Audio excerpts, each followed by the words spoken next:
been an experience of amazement to me.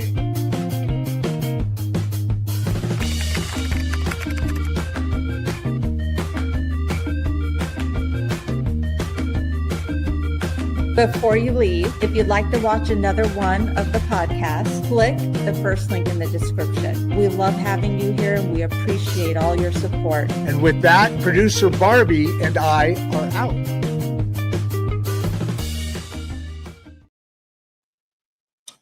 Good afternoon, everybody, and welcome to Insights and Straight Talk.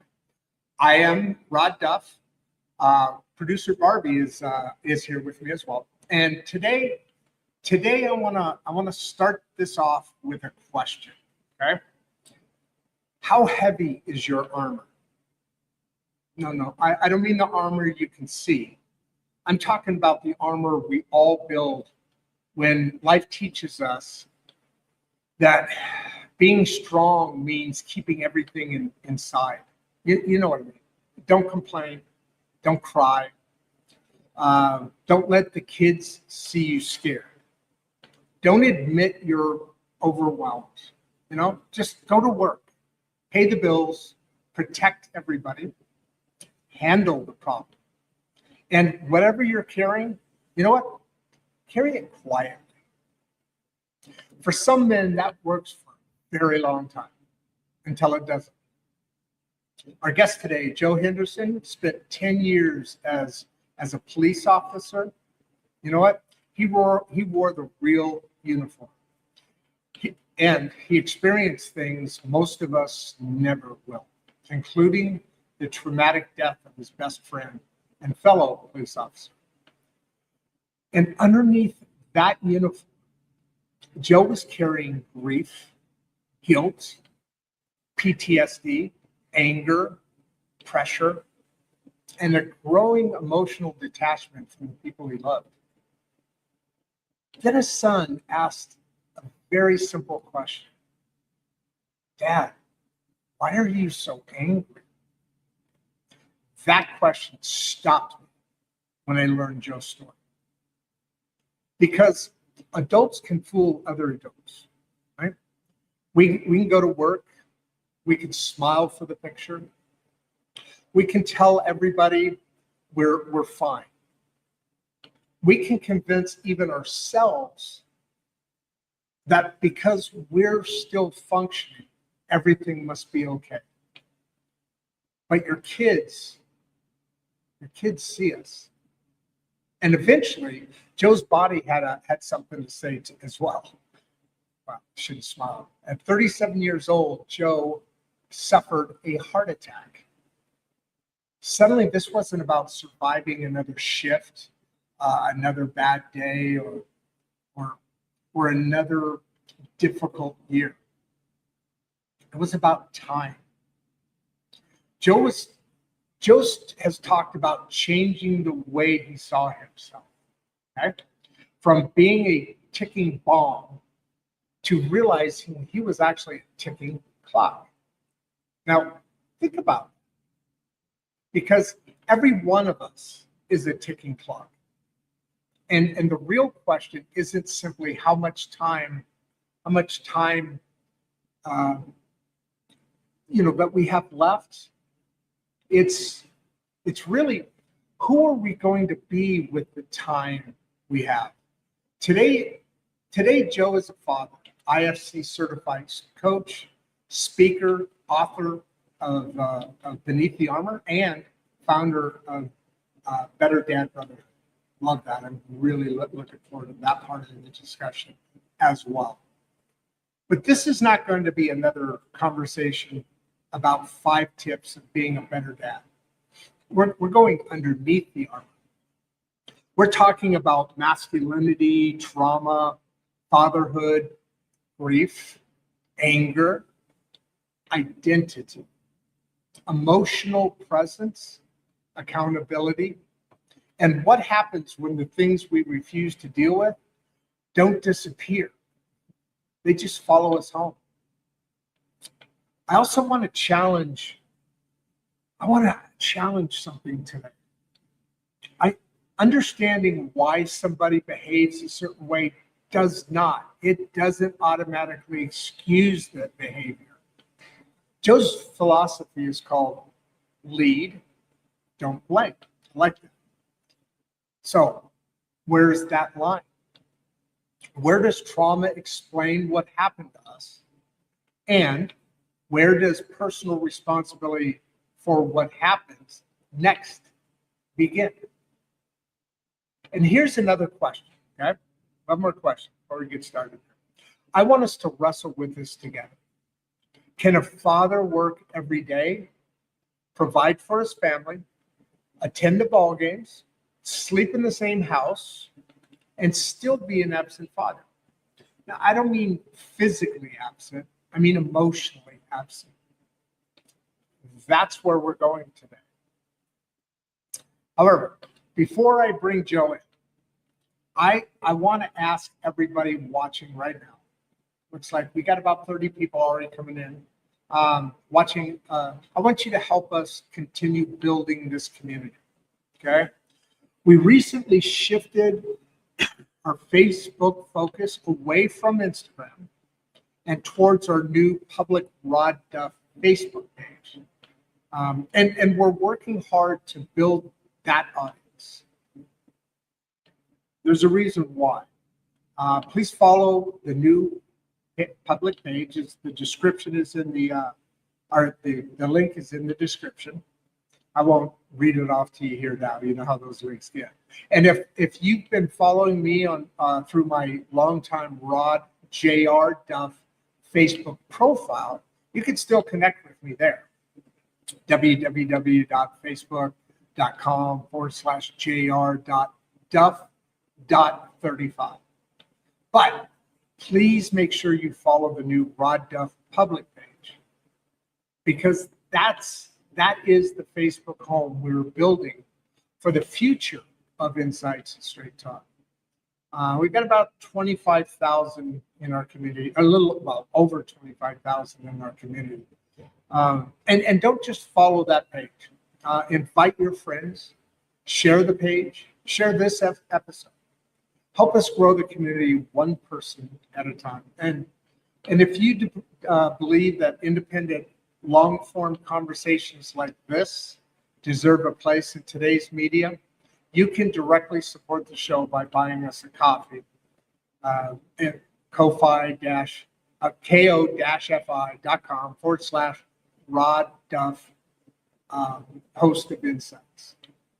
Every coffee helps us continue doing what we do without turning these conversations into like 5-minute sound bites. All right. So today's conversation is called Beneath the Armor: When Strong Men Finally Break. Joe Henderson, welcome to Insights and Straight Talk. Let's get into it. Hey, Rodd. How is your, what are you at? Evening, right? You're over in across the pond, so to speak, as they say. Yeah, no, it's 5:30 in the morning. Oh, the other way. I got you. Okay. So are you ahead of us then?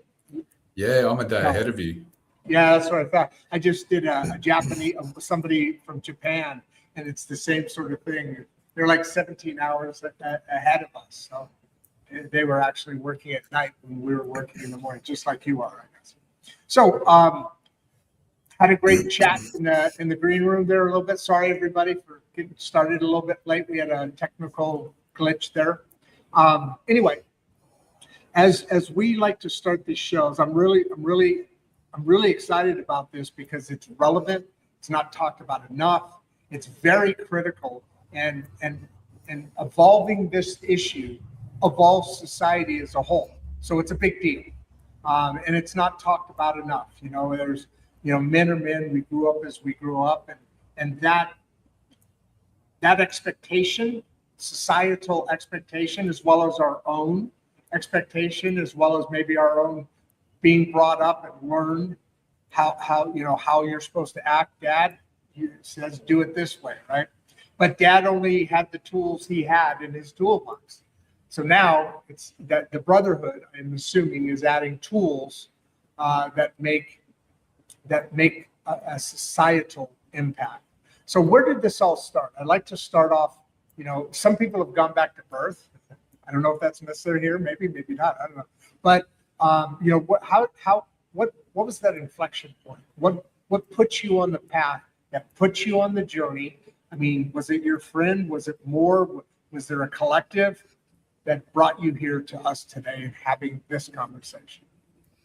Well, to be honest, it actually started probably with my best mate and that incident and everything that revolved around that, because that started my, say, spiral downwards.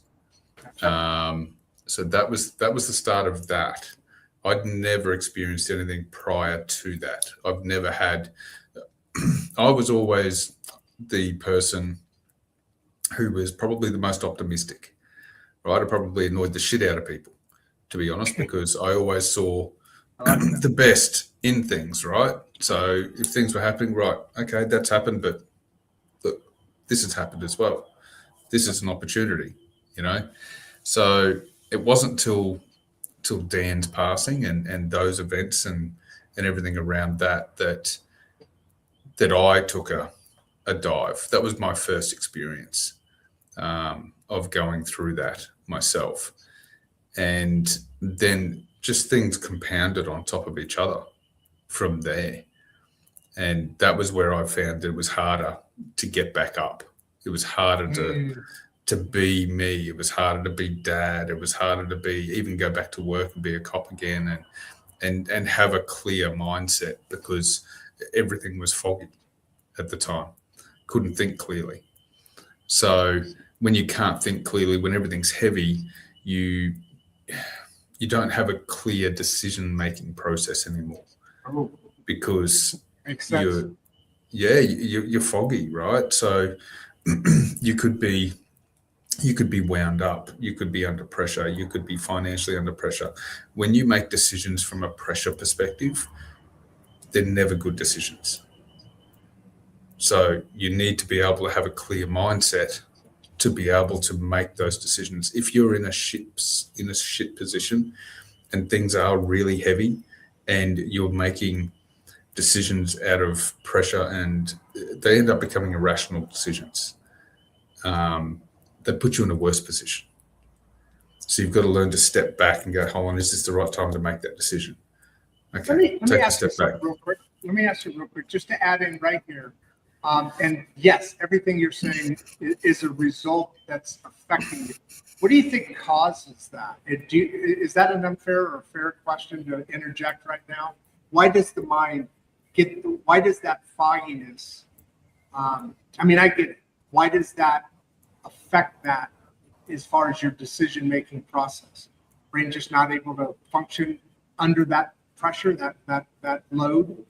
Is that a fair question to ask? Yeah, look, when you've got nothing going on in your life, finances are good, everything is good at home, work is good, then you are in a position that you can make a clear decision about what it is that you're doing. So I refer to it as being in a cyclone.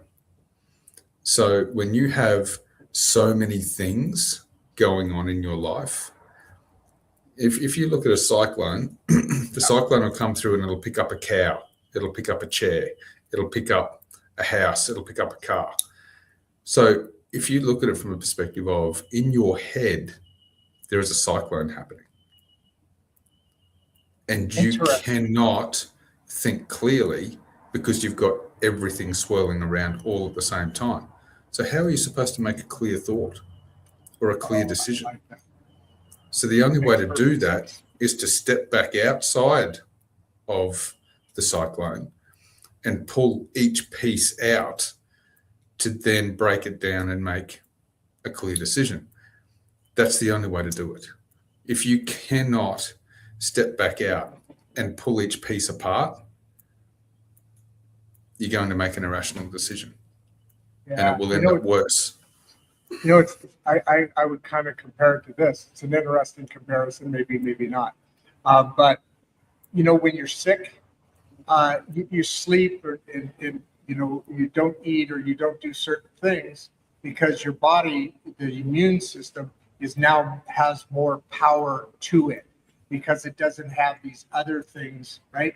Kind of like you're talking about the cyclone. If you have all these other things that are, and on top of it, your confidence is probably, you're questioning yourself, right? That's one of the parts of the cyclone that goes on. That was a great story. I love it. Did I interrupt your journey too much there though? But because I don't want you to stop bringing that on how. Oh, no. We can, we can continue into that. That's no issue at all. We got a lot of questions coming in as well. So let them sit. Let's finish your journey. I want to get more of this. That was really good. I like that. So basically, from the events that occurred there, and I fell into that, right? There was so much, but there was so much pain as well. And this is something that men don't. I've come across it so much, and it really, really frustrates me. Men don't talk about the pain that they're carrying. Now, it could be the loss of their mother. It could be the loss of their sister. It could be a breakup that they went through years ago, and they still haven't gotten past that pain because they've never looked at it and dealt with it. The pain that we carry, and men don't show emotion, just keep putting one foot in front of the other, just man up, get over it, keep moving forward. It doesn't work. It doesn't work, right? I look at it as this is how I look at it. If you've got a backpack on, now we're going to put every little thing that happens is a brick inside that backpack, right? How long do you think you can carry it for? As long as we can, but I know where you're going. Not very long. And not very comfortably as well. Ever. That's exactly it. Now, obviously, I talk about armor, and armor is the same thing. Everything that we go through, we're putting a little piece of armor on to protect that. Another little piece of armor goes here. And then you've got, before you know it, you're walking around in a full body armor suit. Right? How can you breathe in that? How do you move? How do you function? You can't. How do you not buckle? How do you not buckle under the weight of all that, right? Well, this is the whole point of it, right? 100% is, and we see it, and I saw it as a cop. And when I was able to reflect back on my policing days and all of the men that I came across over time. You were a police for over a decade, somewhere in that range, right? For 10 years, yeah. Okay, go ahead. Yeah. And it gave me a different perspective on where they were mentally at and what was going on in their life. They weren't coping with life. They had too much going on. That's why you end up with all these guys that are, alcohol abusers, drug abusers, the whole thing. Like, they're looking for something outside of what is going on in their life to be able to deal with what's happening, or push that aside. They don't want to deal. They don't want to confront it. So going through, and you're talking about, we're talking about that journey of mine. Yep. And you spoke about the question that my son asked when, and I had no idea. I was living in my bubble. I had no idea what was going on because I'm not stepped outside my bubble and looking in.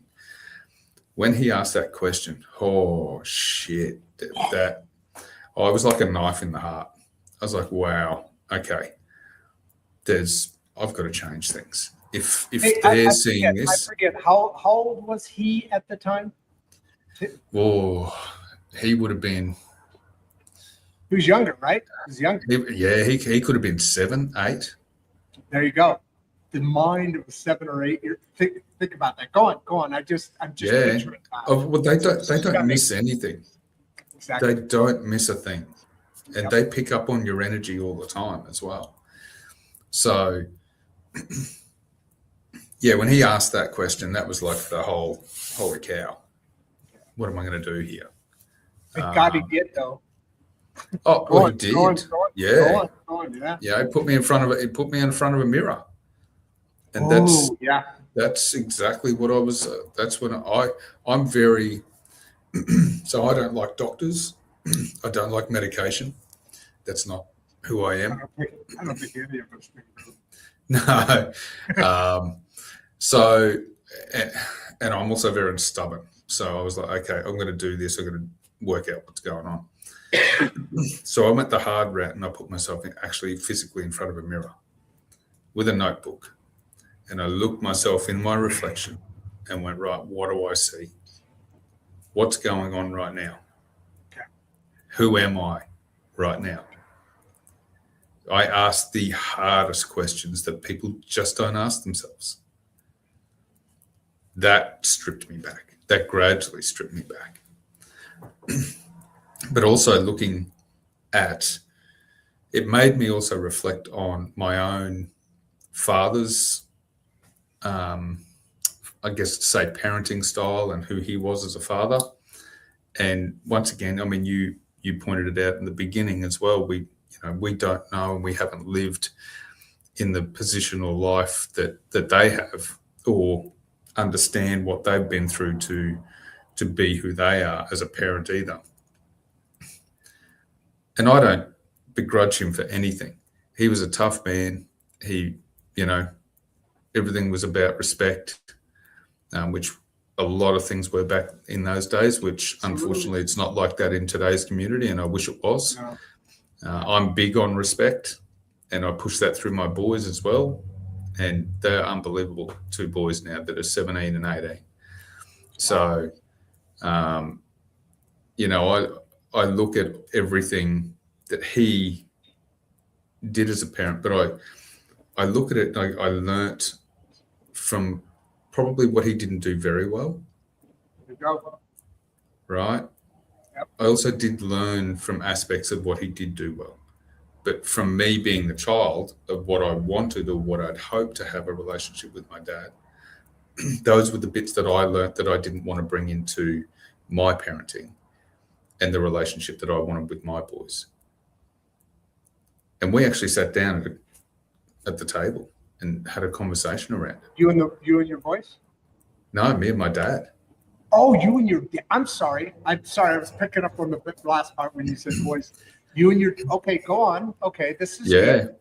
Yeah, Wow. I actually said to him, I said, look, there's certain things that you did and stuff, and I understand it. I said, you didn't have a role model as a father when you were growing up, and I understand that.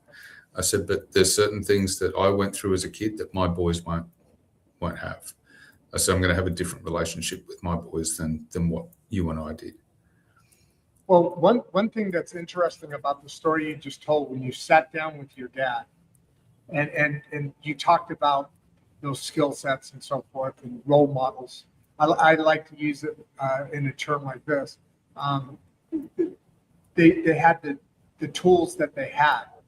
They, like you said, the role model is the one who's filling in the tools, and if they don't have that, then they're growing up. They're picturing, they're forming their fatherhood from whatever they have. Unfortunately, but the way you handled it, fortunately, that was a moment and mixed in the combination of with your son asking the question to where you went out and said, okay, I got to fill some more. I got to put a lot more tools in this toolbox that I carry around. And not enough people do that. And I think, and that's why I said this is such an important conversation that isn't talked about enough. But I think it's gaining momentum, step-by-step, conversation by conversation. And you're right, the pendulum, societal pendulums tend to go from here to here. I don't care if you're in America or over where you are or over in London or in Japan, whatever. That pendulum, societal pendulum, sometimes our political pendulums as well, tend to go so far back that it forgets about where everybody lives, which is in the middle. So we're also dealing with those pendulum swings where now it's about disrespect and it's about, men are becoming better, and now now society is starting to ditch them again a different way. Not so much in not speaking up or not starting to have more of these conversations. But now men are also kind of are being attacked, as being caustic, and as well as, men are starting to become less masculine because of all this. So now we're all changing and shifting around again, and it's really, pardon my language, fucked up. It's the whirlwind. The society is having a whirlwind now that we're all each individually dealing with. One thing we didn't talk about in the green room, when the questions come in, sometimes we get questions, sometimes we get comments. And by the way, we have a ton of them. We have well over 500 people here. And so when there's a statement is made, I want you to read the statement out loud and then react to it. And then when questions come in, I like to change them or add them or maybe flicker with them a touch. I'll read those and then you can respond back to me. Ali Moore. Oh, that's my daughter-in-law's name. Not Moore, but I don't know what her middle name is. Anyway, so would you read her comment and then react to it? Sorry, which one is it? Ali Moore. Oh, I'm sorry. When I do that, I'll put it up on the screen like it is. Oh, there it is. Yeah, you see a bunch of them over on the corner there. But when we're addressing something, I want to pull it up here. Do you see it right on your screen right here? Oh, yeah, there it is there. Yep. So read that out loud and then react to it if you would. Sorry, I should have put all this in the green room. No. You're all good. Powerful conversation. Thank you for sharing this important story. No, I appreciate it. I actually, my goal with everything that I do, and which is why I am a complete open book in regards to my experiences, my journey, how I've come through it, what my learnings are from it, is because not enough men do actually talk about it. Now, some men will still look at this and go, oh, geez, you're weak, you're soft, you're this, whatever. But that's just I actually don't care for that. Well, that's if you want to have that conversation. That's kind of irresponsible in today's. I'm sorry, guys. I don't mean to be harsh here, but I think you would agree. At today, knowing we don't necessarily do it yet, society hasn't accepted it yet. I just talked about the whirlwind, but at the same time, I think more and more people recognize that maybe that's okay to do that. So if somebody's holding that, that's not being curious. So I don't mean to be too harsh, but I think that's a little irresponsible to be that extreme. That pendulum all the way over to here where, oh, come on, tough it up. It's still going to happen, but I got to throw it back out. You know what the funny thing is, though? There is a funny side to this as well, though. So I've had some people who have said, oh, what's wrong with you? You don't need to be. It's like, okay, well, what have you got to hide? Oh. What's going on? What's going on in your life that you feel so threatened by someone who is just openly talking about what their experiences are? Yeah. They didn't handle that very well. So that's a good one, though. It shows you that they're dealing with something, but they don't know how to confront it or deal with it either. Sure. Yeah, and that goes back to those tools. I mean, I guess it's a fair reaction when you don't know what you don't know. I mean, you don't know what you don't know, right? I mean, it's not a very mind-boggling thing. But go ahead, go on with what you were saying. Yeah. And I mean, look, at the end of the day, we all go through, as human beings as well, we all go through cycles, right? And there's cycles of learning as well and growth. So if you want to stay back here as this adolescent child, then we will all know someone who we went to high school with, who was the larrikin or was this or whatever, right? What's a larrikin? Is that the jokester? Yeah, the jokester, the one that's always, drinking, partying, doing whatever, larrikin. Right? Yeah. Larrikin, yeah. That's one of our terminologies, yeah. I gotcha. I learned something. But then you could see them 10 years, 20 years later. They're still that same person. Yeah. They haven't grown up. They've gone nowhere in life. They've got no stability in their life. Everything is about just being that person. And some people's personalities may be just that. But I've come across too many, unfortunately, that I went to high school with where they still haven't grown up. Yeah, that's the effect of being not going through the inner reflection. I guess part of it is because also growing up, our dads or whatever, maybe we didn't even have a dad in the household. There is that whole other, there's all That's of that. that's another can of worms there. And it's a big can of worms, especially in certain communities where those numbers are, much different, and you can actually see the data and say, well, in this time period, there were dads in the house, this group, and financially, this is where they stood, crime-wise, graduation, blah, blah, blah, blah, blah. And then you compare that to another time where there's not as many, much different numbers, and those reflected societal numbers as well. I want to ask, and Tony here has a really good question. Now, I'm guessing she has a boyfriend maybe, or somebody's going through this, right? And what was the hardest part of learning to, I love this question, don't you? What was the hardest part of learning to open up after years of staying strong? Because that's an issue. I mean, you just gave the extreme example of that a minute ago when the guy said, oh, come on, quit being such a wanker. Yeah. And look, the reality is you're actually defying what everything is that you've been told or learnt over the years. So it's not easy, but you have to, I had to go, okay, well, what do I want for myself, and what do I want for my life? What do I want for my boys? And I didn't want the same story that I went through, or I look at my dad and how he was with me and my brothers. Did I want that same story for them? I didn't want that. So the best part of it was to reflect on that and say to myself, what is the best part that I want to carry forward? And it is difficult. It is difficult. I'm still very strong in my beliefs. I'm still very strong in who I am as a person. Very protective of my boys or anyone who is close to me. That will never, ever change.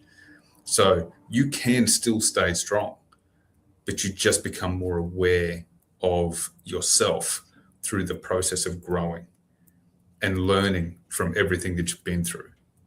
So it goes back to a really basic theme on this show we talk a lot about, which is building from the inside out, right? And having the knowledge is first. You don't know what you don't know. Your toolbox needs to be filled up.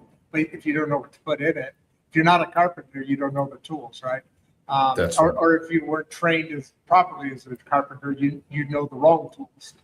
I think is a better way to look at that, because believe me, I grew up with some wrong tools being imposed upon me, and I think a lot of us have. There was you talked about respect, and there was also forced respect at times, and that's how parents kind of imposed that.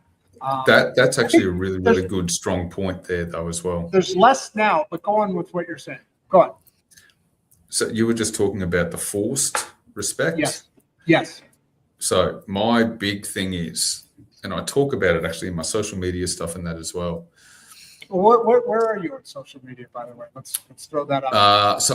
I actually have Beneath the Armour. So it's beneath.the.armour. So I'm on TikTok. I'm on TikTok. I'm on YouTube, Facebook, Instagram. Same ones we stream out to. Perfect. Is that, by the way, I didn't look at the private chat yet. Is that part of that contact information? No, so I've just got the email that's on there at the moment. So that's you have just the which one? The which one? It's just my email at the moment. So why what don't I you can put do though, YouTube, put on YouTube as well. So what I'll do, I'll put in the so I've got a whole link tree which has everything in it. So one link and everything's in it? Everything is in there. Perfect. Yeah, that's ideal. Because we also do something later when we rewrite these shows. So we're going out live. we will rewrite the descriptions because it gives us an algorithm thing. And we use that contact information in there to rewrite it out, and it typically really hits the views very well. By the way, I'll take this moment. Please subscribe to the shows, and at the end of the show, you'll have his contact information as well, and so subscribe to his as well. Let's get our communities working together. That's how this kind of stuff really works, right? It works best. So Clayton here has a question, and I love the questions that are coming in. Really good questions. How can fathers recognize when they're this is a hard one. You gave the example. We don't recognize. That's why we're not. That's why we are where we are. We don't know what we don't know. So how can fathers recognize an activity, something specific here, when they're becoming emotionally distant from their children? Because it sneaks up on you until your son says, "Dad, why are you so angry?" Go ahead. Yeah. Okay. When obviously dads live in their bubble, right? And you're going to work, you're turning up at home, you're doing all the providing, you're doing everything else that you need to do as a man to provide for your family. When you get home, are you sitting having conversations or having some play time? I don't know how old the kids are. Obviously, if they're younger, they just want playtime. So they just want that connection. And it doesn't matter what it is. For them, it's just having that connection. Are you completely in it with them when you're doing something with them? Or do you get home to go, you know what, I'm going to go and sit on the toilet and read the paper or read a magazine, and I'm going to sit there for half an hour and just completely tune out? I know many men who have done that. They've sat in the toilet for an hour, half an hour, and just sat there, read a magazine. They're like, no, that's my time.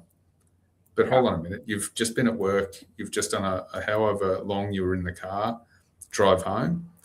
That's when you should be, tuning out, putting on your favorite music, listening to a podcast, doing whatever it is that you do. And that drive home should be your mental shift to going, when I get home, I am fresh and I am ready mentally to be there for my kids and for my family. When I walk into that house, I am dad. And that's it. Leave the work shit at work. That's where it stays. Unfortunately, everyone brings stuff into the home that they don't need to, right? I was a copper. You didn't take the uniform off effectively. Like, you wore it 24/7. So it was very difficult, right? And that, which is why I also work with emergency service workers as well, because of the fact that they need to learn to be able to disconnect from the uniform when they go home, so that they're not putting up armor between them and their family as well, because they're trying to protect their family from everything that they've just dealt with through the day. I did it. Yeah, absolutely. And you know, I just wrote down the word provider there, because we've talked about being a provider, you know, in several different instances already. Well, so I that word popped in my head when you talked about that drive home as being that shift, so that when you come in the house, you're just dad, you're dad, or pops, or whatever the name is. That's that's as important, maybe even more important, of being a provider. That activity, that what you just described, is probably more important than the actual, maybe not to the wife, but the actual. That depends on your wife. Sorry, I couldn't resist it. I've seen too many social media things lately about that. Anyway, that's probably, well, it's for sure, definitely, depending on priorities, but it is definitely more important than even the financial provisions that you're providing. Okay, so there's a question for you there. This is the one question I have for you. All right. What are your kids going to remember when you leave this world? Are they going to remember the paycheck that you brought home? Or are they going to remember the times that you actually spent with them? Those memories have to be made.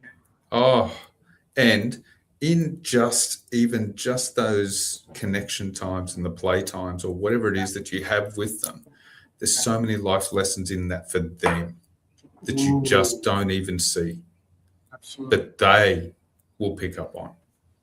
You know, I had a similar conversation. You know, I said sometimes we have similar conversations, but they're always, at the very least, the house being looked at through separate windows. I had another similar conversation with somebody about this, like this, a little while ago, and I used the analogy that the kids learn from us more from watching us than anything we teach them verbally. And yeah, that's all important. But and what I was talking about at the time, it's funny, today's conversation circles around Armour, but I talked about let them see the dents, because if you fail, they'll see that. But then how does dad get back up? When I have an issue 20 years from now, that's going to be in there, that lesson, more so than if dad says, now listen, if you ever fall down, you got to get back up.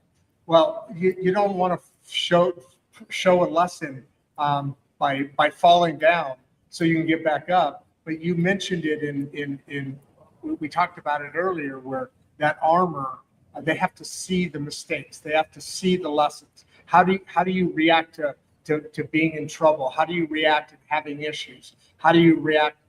That's how they're going to react, right? Yeah. So I've got two stories exactly for Love that question. that. So, look, I was of the old school view. You don't show your kids anything. They look at you, you're Superman, right? That's who you are to them.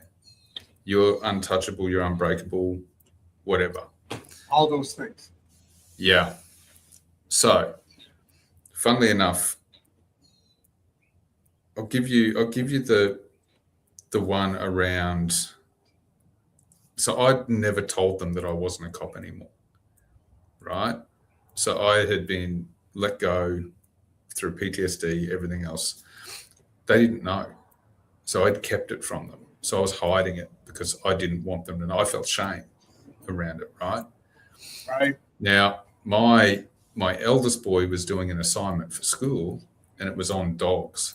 And he was researching all of the different aspects that dogs are utilized in community, but also what roles they play in regards to protecting us, or, you know, there's search dogs, there's drug dogs, there's, you know, we use dogs in the police. But then he said to me, he said, what about the dogs? He said, I've seen the dogs that are walking around with people and they've got the vest on and they're like a carer dog.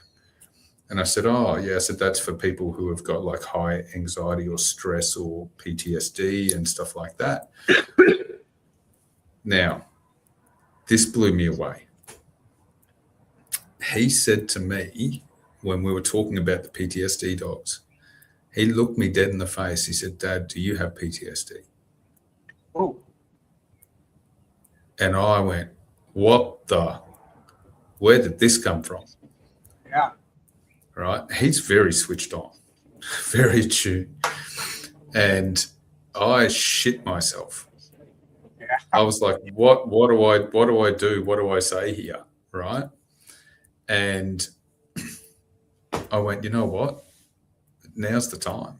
Right? The opportunity is right here in front of me.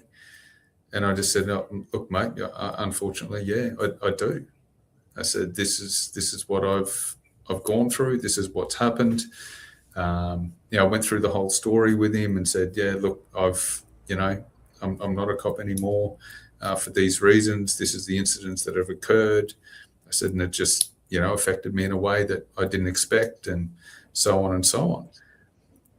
Anyway, so I ended up having that conversation with the youngest one as well. So two separate conversations, but similar.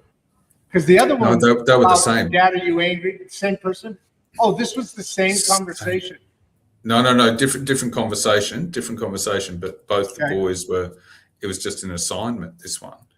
Wow. And I let it out and just went, okay, look, I'm going to be straight up with you. And I tell you what, it was the best thing that I ever did. I thought that it would affect us in a negative way. Yeah. It changed everything.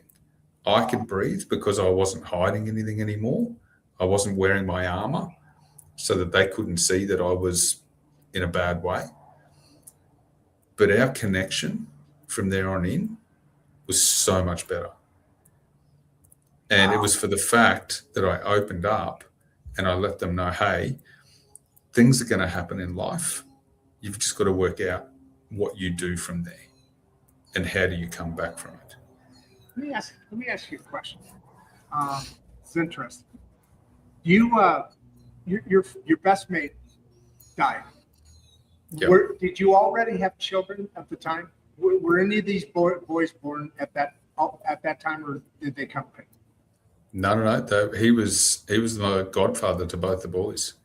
Okay, so these boys were put. Now I don't know how religious you are, and I'm not getting into a religious conversation here. If you want, but yeah, God has put these boys in your life, right? I mean, most kids. Now I don't know if your influence is obviously part of that in how they grew up, because they wouldn't have the guts to say things that were said. But I think God put these boys in your life, obviously, because what was coming and the ability to work through that. Because it seems to me these are the big impressions that inflection point I like to talk about, right? Look, it's funny. I mean, I've had a few people around me, but my boys have been the biggest anchor for me. Isn't that awesome? God, it's got to be awesome. Like, so when I was at we haven't got into this bit yet, but when I was at my lowest point, there was one night that I said to myself, right, if I make it through tonight, then I am never going to look down this road again. The only thing that saved me that night was a 6x4 photo of the two boys that were up on the wall. Because in my head, I just kept saying to myself, if I do this, this will live with them forever. And do I want to do that to them? I got through that night. Next morning, I cut up the noose and I threw it in the bin. And never, ever considered going down that route again. I think a lot of people have been there, and I've been there.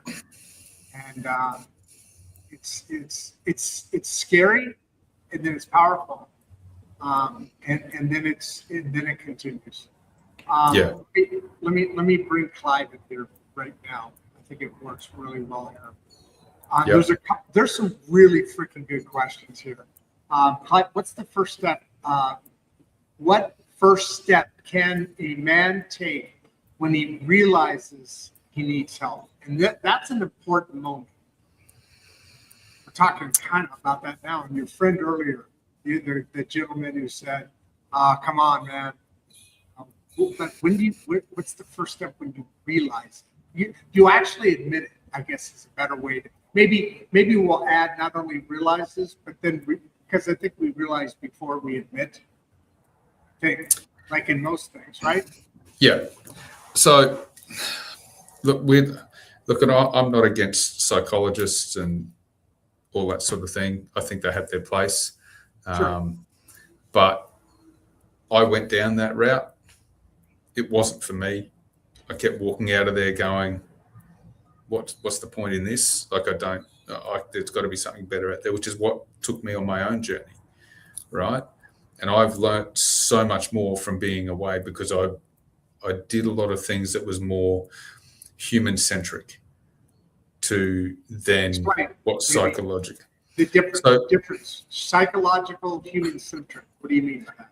Okay, so human-centric, I look at it as a point of view that it's more holistic, right? Oh, yeah. You're not dealing with a tag on someone, right? Gotcha. Or, you've got anxiety, I mean, everyone can probably have anxiety through their life at some point.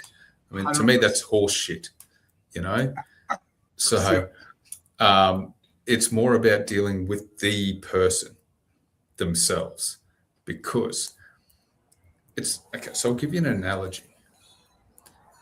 You can have 10 people who witness the exact same crime, and you will get 10 different statements from those people, because they've all seen something significant to them or that has affected them through their own personal life. And that's why you end up with so many different statements. They've all seen something different, right? So there in itself, you have to treat the person. But if you don't know what is backlogged in their life that has made them view the world the way that they do, or what effectively gave them anxiety early on, because I guarantee you, if they've got high anxiety now, they've been dealt with that years ago. What brought that on? What was happening in their life? Because the body holds everything that we have been through. That's why I talk about the armor as well. So that weight that men feel, and I can only talk for men because I'm not a woman. So, but I guarantee you that there's women out there as well who have and will go through this as well. Sure. But there is an armor that we put on, but it's a weight. And when your body feels heavy, you are carrying too much and it's time to offload. But you need to start going, okay, what's going on in my life right now? You're not content in your life. You're not doing things that bring joy to your life. You need to find those things that bring some happiness and connection. Right now in the world, we are facing a loneliness epidemic. We are supposed to be more connected than ever in the world, yet we are more disconnected. Yeah. We are more disconnected now than we've ever been before. Absolutely. Because people do not know how to have a relationship, even man-to-man conversation. I can't tell you how many times, and I'm talking random. I've been at a coffee shop and I will have random people who will sit down to me, and then I'm looking at them like, gee, they look a little heavy. Like there's a lot going on. You can see it. And I'll just engage in a conversation with them. Just start with something absolutely nothing. The next thing you know, they're telling me they're pretty much everything that's going on and having a big offload. And I will just give them, a little bit of advice here and there, just something positive, and they walk away a lot lighter and they're a different person than when they sat down. It's as simple as that. Be able to find someone who you can actually connect with, who has an understanding of your life or understands where you're at. You have to be able to have that connection with someone, whether it's a coach, whether it's a mentor, whether it can be a psychologist. It doesn't matter who it is, but you've got to be able to connect with them as well. That's how you start to break everything down. But you've got to be open to opening up a bit. You can't be scared of it, because that's what's put you there in the first place. Yeah, absolutely. So how's that working out for you so far? Do you know what I mean? Like I can't tell you how many guys have sent me messages like, man, I'm in such a shit place. Like, I don't want to be here anymore. I've got a wife. I've got my kids. I've got grandkids, but I just can't do this anymore. I'm just over it. Rah, rah. I'm like, man, I'm right here. You've messaged me. That's a call for help. I'm here. I'm messaging you back. Nothing. That shows you where they're at. They're too scared. But that fear of opening up is what put you in this place in the first place. And it's not only catastrophic, but it's very high in numbers. I told you earlier, I'll have you read the comments and I'll read the questions. But these next two, they're actually a comment and a question. And they're very similar to what we've already talked about. But and one of them I've got a special story about. But they're here. They want this information. Obviously, they wouldn't be here. They read the descriptions and the stuff we sent out. So they said, "Oh, I want to learn more about that." But it's also their time. So I like to make sure we read at least every one of the comments. By the way, we've already been going just shy of an hour. I mean, this thing is just flying by. I appreciate the way you're approaching it. It's really But it doesn't even feel like it. No, it's we've got that same almost 550 people on, and they're holding on, they're tacking on. It's really, really exciting. But I want you to read, even though it's a really a question. I want these next two. I want you to read the comment, and then just add to what we've already talked about, if you would, just a little bit more color in between the layers. So look at Amy's comment here. Yeah. This is such a powerful conversation. How can fathers recognize when they are carrying more emotional weight than they realize? Okay. How can they realize it? What's like, is there, I look at it, is there like a little check? Should I answer a couple of questions, or I don't know, is that even realistic? Yeah. Look, I mean, the problem is, can they see it? Right. That's the problem, right? Usually it's the people around you and closest to you who can see it before you will ever see it. Absolutely. Right? So I'm trying to think of this in a two-pronged way. So the man himself as a father can see it. If he's reactive to things, like all the small things that happen, and he becomes reactive to it. Oh, what did you do that for? Rah, rah, rah. You know what I mean? And It's nothing. Realistically, it's nothing at all. Then that's when he's carrying too much. Wow. Because someone who's not carrying all of that weight wouldn't react that way. So it kind of ties into our reactions.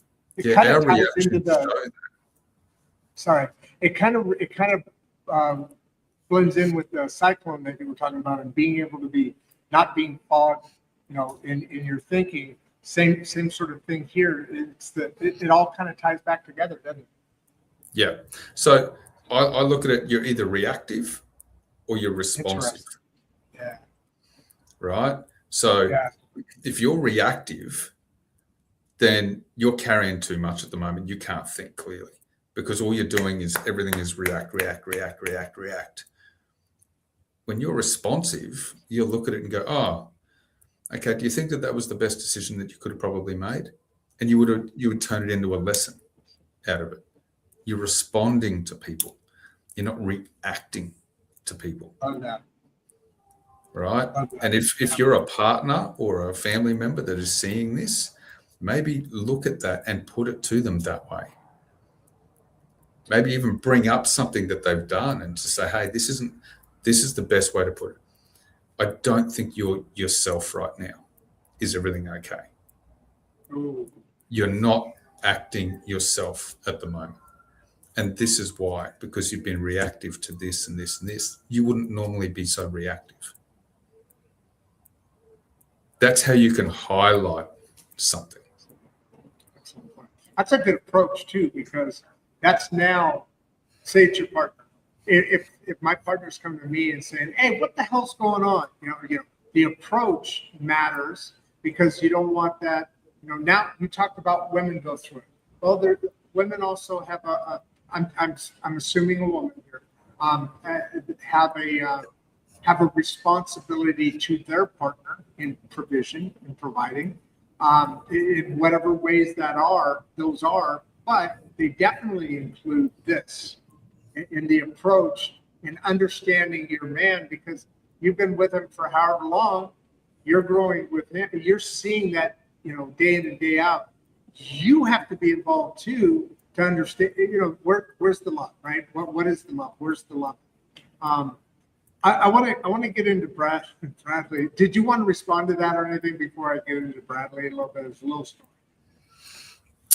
Look, I think partners actually do. They can either make things better or they can make things worse. Absolutely. And it really depends on how you come at the person. That's emotional maturity on both sides now. It is. But you can, the partner can be reactive as well. And of course, True. then you've got two reactors together, and then all you've got is just friction and constant friction. So that's not going to help anything anyway either. Yeah. So the best way to do it is say, like, hey, you don't seem yourself at the moment. I like that. Is everything okay? That protects the man also from not now defending himself. That's a good statement. I love that. Say that again. So you don't seem yourself right now. Is everything okay? I love that. That is awesome. All right. So I told you earlier, we're, 630, 640, something like that, episodes that we've done. And I have to check the exact numbers. Yep. We had a big celebration on the 600th about 2 weeks ago, or a week and a half ago. Anyway, on our very first live episode, we actually had people there. I don't know, something caught some people's eye. We had probably 50, 100 people there, which was kind of cool. But he was the first one ever. And he also commented. I think the only one that commented during the show. But he was the first ever person that was, and I always remember it. And I told him a couple of shows later, he comes to finance, and he comes to fatherly type stuff shows. So whenever I notice his name, I say, I'm going to give him a shout out. Bradley, thank you very much. Appreciate you being here. And go ahead and read what Bradley has to say here, because I like what he says, and then ask. All right. So Joe's story really makes you think, what is the turning point that helped you finally understand that asking for help is also strength? So before you do, when you look at his question, which is awesome, we answered something similar, but he kind of took it another place, I think, here. And I really love that. So go ahead and respond to what he's asking for, because this is good. To me, I think it's good. Well, okay. So to me, this is my perspective. The weakness part of it is choosing to stay where you are and think that everything is okay. The strength part of it is identifying that something is not right, but being willing to do the work to change it. That's where the strength is. And then from there, growth happens and you become stronger anyway. Staying where you are is the weak part of it, because you're not willing to do or identify or look at yourself. The hardest part is being able to look at yourself. No person can ever say that they've looked into themselves and been honest with themselves in the mirror and they haven't grown from it. Well put. Yeah, that's exactly right. I love that. And it is the hardest thing to do. Yeah, it is. Really hard. But it becomes easier as you do it more, because now that brain, those synapses are starting to reform, right? And that energy is starting to re-energize. I don't know. I couldn't come up with a good one there. But that vibe, that energy started evolving itself too. And now you get a little momentum out of it, don't you? Oh, absolutely. I mean, I got to a point, and I'm still at a point now, where I don't react to people. Yeah. And if people are around me and they're becoming agitated and stuff like that, or want to have a go at me, I can very quickly point out from what they're saying to me as to whether it's actually me or if it's something that they're carrying. Yeah. Which is quite often the case too, right? Well, most of the time, it's a reflection, right? Yep. Everything is a reflection. Yep. So if you look at what they're saying, you can easily just say, no, that's for you to carry. That's yours. And why? Because you're now looking at life. I was going to comment earlier a couple of different times when you were talking about, you could be standing side by side, like the accident thing you were talking about. You could be standing side by side, we could be watching the show together right next to each other and still see it slightly different, or see it differently, see its messages at points different. Why? Because we filter our life, and what information comes in, the brain says, okay, these are all your life experiences. So now that filter, that information being taken in, is going through all the experiences that you've had in your life to make you think the way you do about those things. And this is just adding to it, right? So you're two totally different things at that point, right? Yeah. Or you'll have an event happen in front of you, but you'll put your perspective on it. Yes. Yeah. And then and you don't even know. It just, it is what it is. That's how the brain works. Yeah.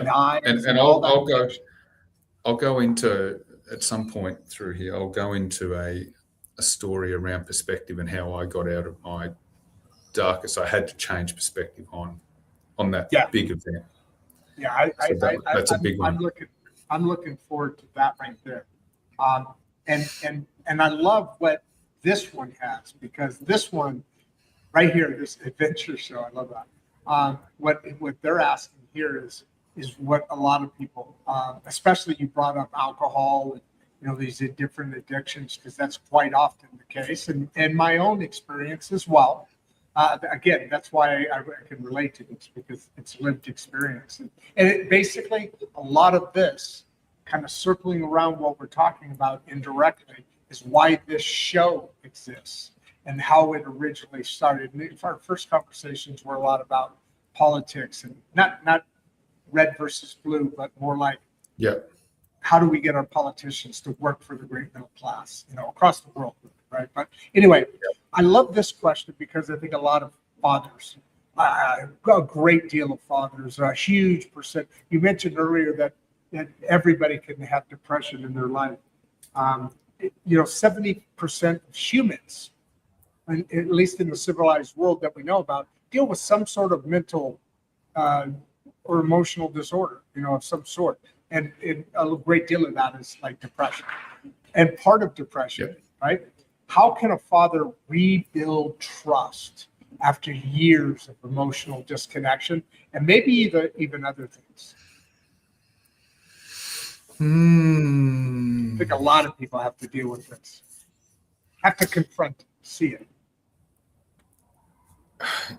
Look, the biggest thing is to being able to have the balls to have the open conversation with them to start off with. So I'll reflect back to my PTSD story with my boys. Yes. The fact that I was willing, and the opportunity was there for me to open up. Absolutely. And be honest with them and go, okay, look, this is what I've been through, and I apologize. Like, you know, obviously there's been things that I've gone through, but I'm going to come out the other side of that, and I want you to experience that, and I want you to see the better side of me. That was effectively what that conversation was. But it was an honest conversation with them. Now, I'm trying to, because there's two main words in here. You've got trust and you've got emotional disconnection. So.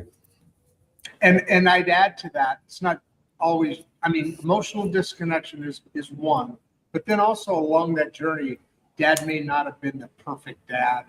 And I'm not going all the way to physical or emotional abuse. No. And this looks like here is just more emotional disconnection than correct. That wasn't so probably let's dig a little bit there. A little bit deeper. So trust obviously comes from having that initial conversation. Yeah. Trust is then built over time. You cannot build trust in one open conversation. Just not going to happen. And it can't start till you have it, right? That's exactly it.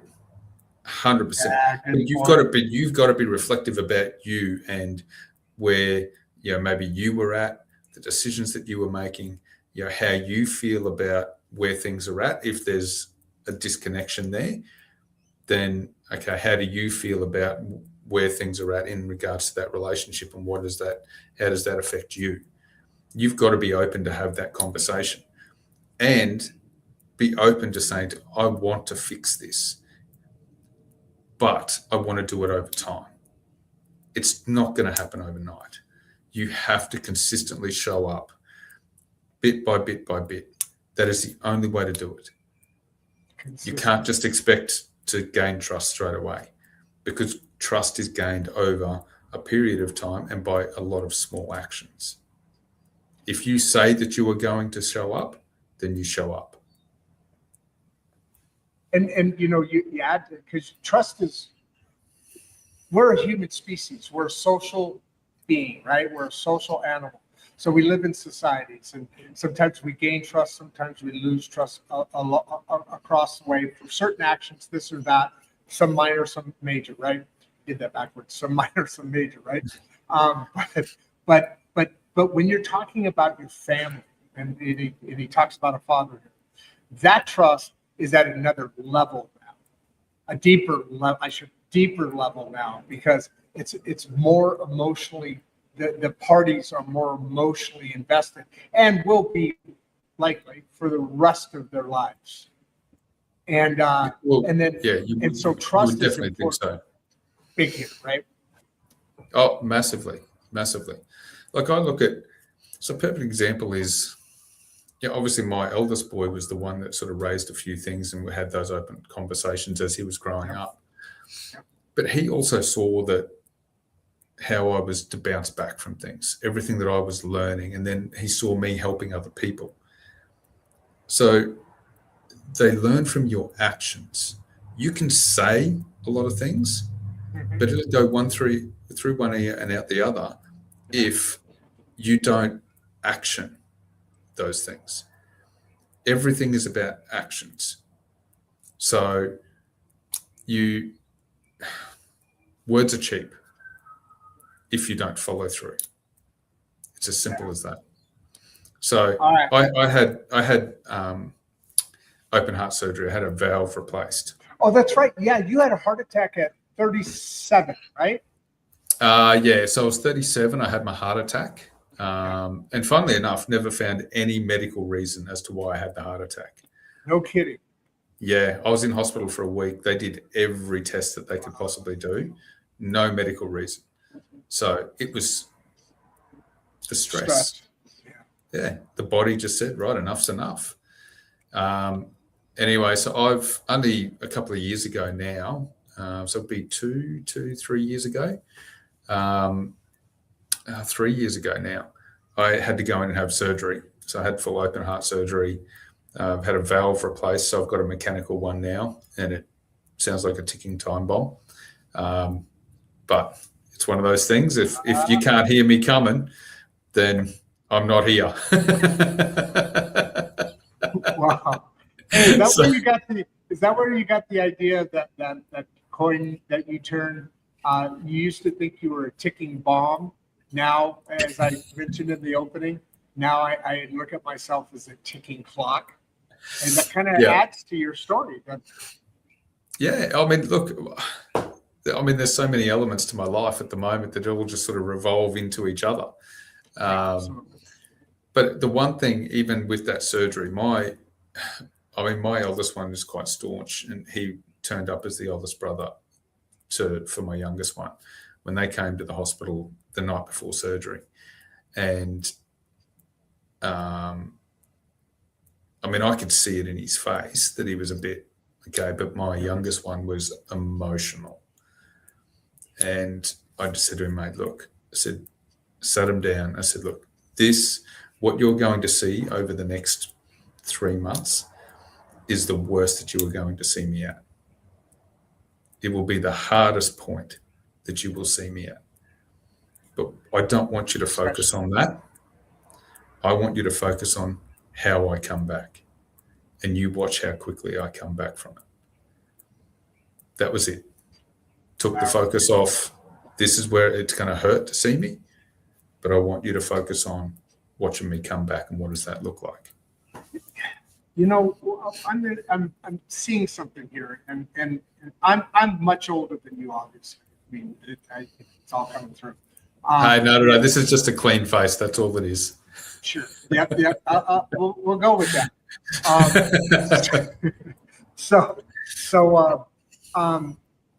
But what I'm hearing here is in some of your feedback or memories or whatever you want to descriptions of conversations with the two boys at different moments, at different subjects, on different subjects, and adding to that chain what you just said. And it's not fascinating. It's impressive. It's much different than reactions I would have originally come up with to those kinds of conversations to my boys at that age. And I raised 5 boys. And so I'm really learning a lot as an older man now. I'm learning a lot from a younger man that's gone through things that I have also gone through with, but God gave him children. And I'm not saying my boys weren't awesome, but there was that bridge there that they create, which now you're building onto and being able to communicate with them in stories that will make their lives better automatically because of the lesson that it contains.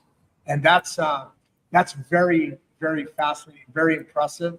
And I wish, 15, 20, 30, oh God, maybe longer ago years than that, we would have had this kind of conversation. It wouldn't happen, but I wish that would happen then, because maybe, socially, my family could have added a little bit more and continue to add a little bit more to society because of the lessons that I didn't have those tools in my box at the time. And now I'm hearing them and learning about them, and it's awesome. This is interesting. 3 people made comments right in a row, and they obviously did it right after we went through their questions. So the next 3, I want you to read these comments and react to them out loud if you would, because you'll recognize their name. The first one's here is Antonio. Yeah, we answered the question for her earlier. Just a little bit ago, yeah. Yeah. So respect to all first responders carrying unseen burdens. Yeah. Right.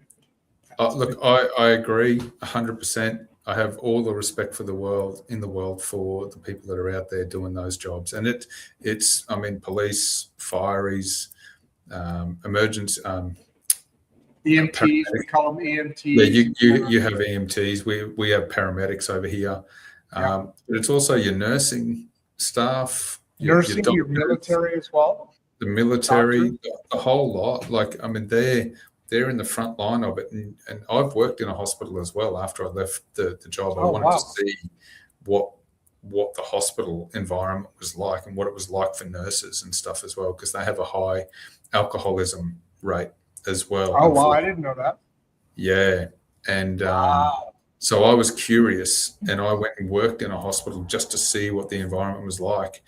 And funnily enough, I ended up having to sort of resort to some of my police knowledge while I was in there as well. Had someone trying to assault a nurse and a doctor while I was in there. And apparently I was told off afterwards that I'm not allowed to touch the patients and rah. And I was like, well, I'm not going to let him assault a nurse and a doctor while he's there. So I just did what I did.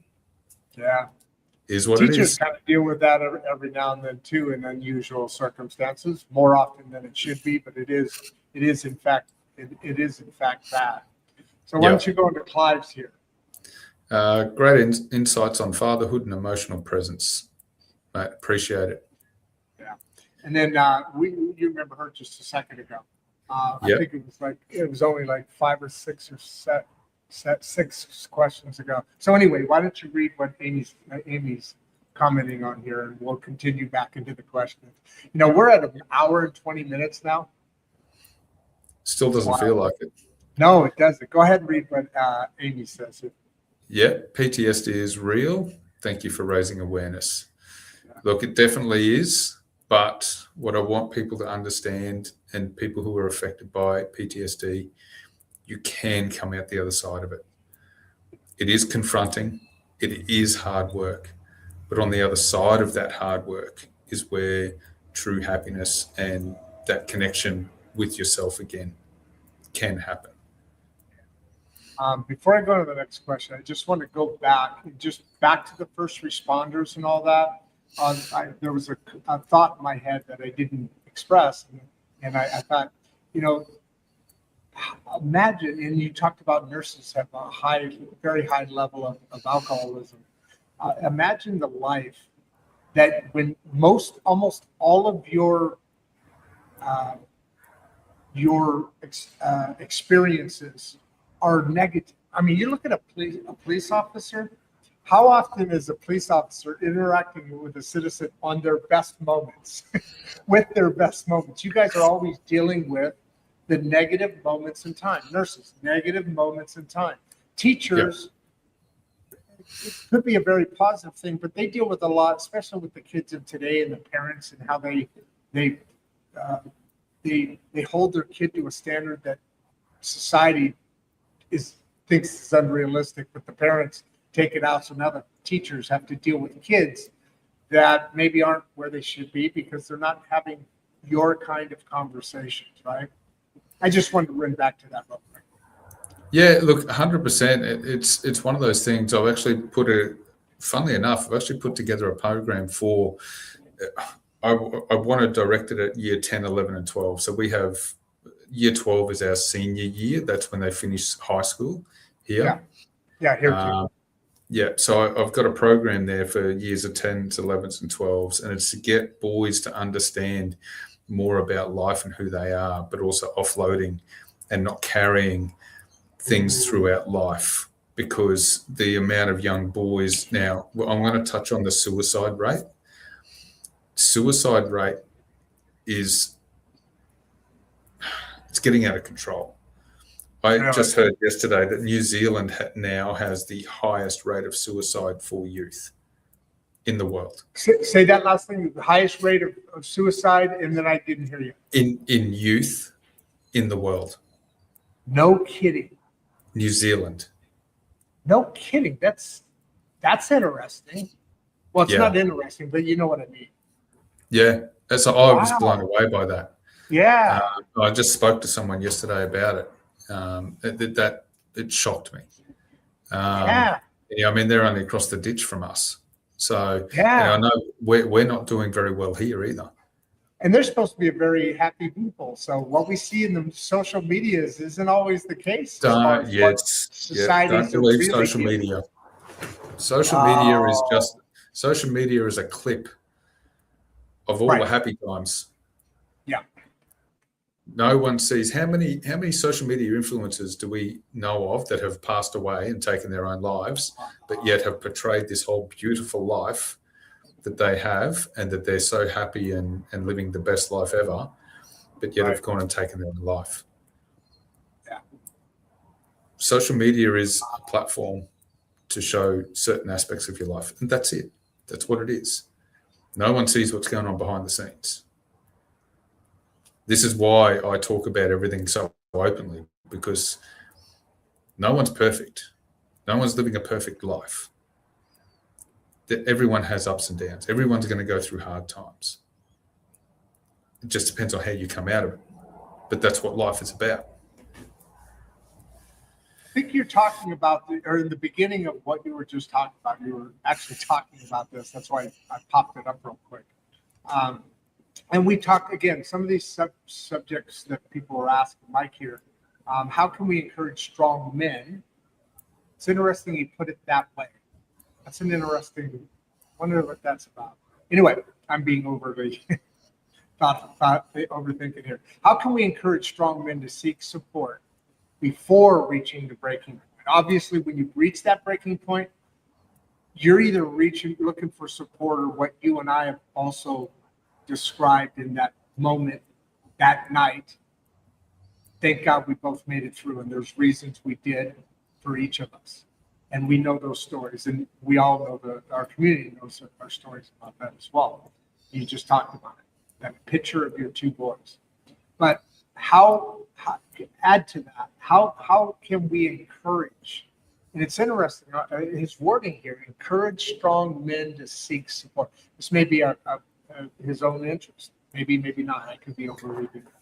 But how do you answer?